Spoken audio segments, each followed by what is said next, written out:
So with making the stairs, we've been using this belt sander. It's an old one, so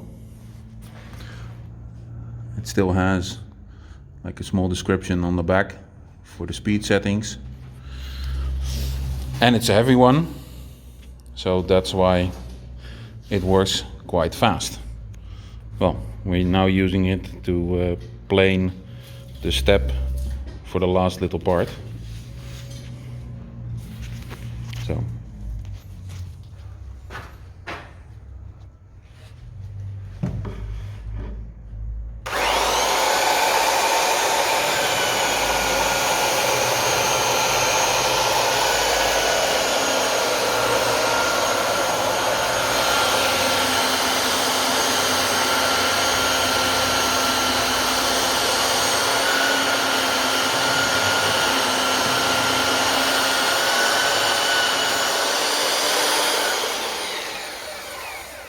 adjust the belt a little bit.